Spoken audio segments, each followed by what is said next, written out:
13 జిల్లాల్లో ఉన్నటువంటి భార్యాభర్తలని ఒక దగ్గరికి ఒక జిల్లాలో చేర్చాలని కోరుకుంటున్నాము. ఆల్రెడీ క్యాబినెట్ అప్రూవల్ కూడా అయిపోయింది సార్, కానీ జీవో రావడానికి కొంత ఆలస్యం జరుగుతుంది. దాన్ని జీవో తొందరగా ఇచ్చి మమ్మల్ని కలపాలని ఈ ప్రజాప్రభుత్వమే.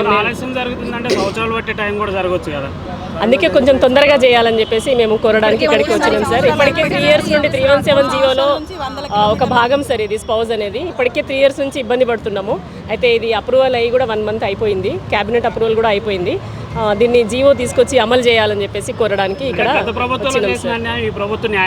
తప్పకుండా చేస్తే సార్ మాకు ఆ నమ్మకం ఉంది సార్. ఆల్రెడీ అప్రూవల్ కూడా అయిపోయింది. ఆ నమ్మకంతోనే జీవో తీసుకురావాలి, తొందరగా చేయాలని చెప్పేసి అమలు చేయాలని వచ్చినాం సార్. పొంగులేటి శ్రీనివాస్ రెడ్డి సార్ని అక్కడ కలిసినాం సార్ మినిస్టర్స్ క్వార్టర్స్లో. ఇక్కడికి మహేష్ కుమార్ గౌడ్ గారిని కలవడానికని వచ్చినాము.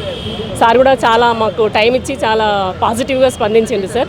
కాబట్టి వాళ్ళకి చాలా థ్యాంక్స్ కూడా చెప్తున్నాం సార్, కృతజ్ఞతలు తెలియజేస్తున్నాము. తొందరగా జీవో తీసుకొచ్చి మమ్మల్ని కలపాలని కోరుకుంటున్నాం సార్. 13 districtsలలో స్కూల్ అసిస్టెంట్స్ కానీ ఎస్జిటీస్ కానీ సోనియా గాంధీ జన్మదినం December 9th ఉంది కదా సార్, ఆ సందర్భంగానైనా మమ్మల్ని కలపాలని కోరుకుంటున్నాం సార్. చాలా చేసినాం సార్, చాలా చేసినాము.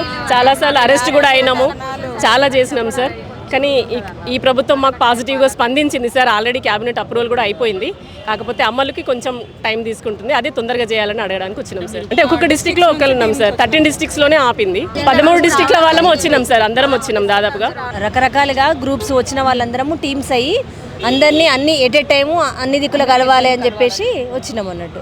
అట్లా ఇంకొకటి ఏంటంటే కనీసం ఇప్పుడు మాకు ఈ మంత్లో December 9th వరకు ఇస్తే మాకు అది గిఫ్ట్ లాగా మేము ఎప్పటికీ కూడా గుర్తుంచుకుంటాము, రుణపడి ఉంటాము. ఈ మెసేజ్ను మీరు అందరికీ పాస్ చేసి మాదొక సమస్య తీవ్రంగా ఉన్నదని చెప్పేసి మీరు అందరికి తెలియజేయాలని ఆశపడుతున్నాం సార్. 100% ఇచ్చిన పథకాలను కూడా అమలు చేస్తున్నారు సార్. చిన్నగా మెల్లమెల్లగా ఒక్కొక్కటి అమలు అవుతుంది తప్పకుండా.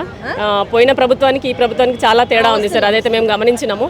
మాకు కూడా ఇక్కడ న్యాయం జరుగుతుందని చెప్పేసి వచ్చినాము. ఆల్రెడీ అయిపోయింది న్యాయం కూడా, దాన్ని అమలు చేయాలి అంతే సార్. జీవో వలన అనేక ఇబ్బందులు ఎదురయ్యాయి. ముఖ్యంగా భార్యాభర్తలు చెట్టుకో గుట్టకు విడి చేయబడ్డారు. ఆ ప్రభుత్వం 19 జిల్లాలు భార్యాభర్తలు కలిపినప్పటికీ 13 జిల్లాల్లో వేర్వేరు జిల్లాలకు విసిరేయబడ్డారు.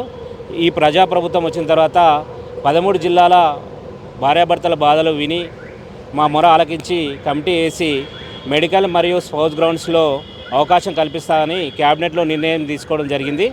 ప్రభుత్వానికి మా తరపున కృతజ్ఞతలు తెలుపుతున్నాము. అలాగే దాన్ని అమలు చేయడంలో జాప్యం జరుగుతుందని మేము ఈరోజు మంత్రులను కలవడానికి మరియు అలాగే ప్రభుత్వ పెద్దలను కలవడానికి వచ్చాము.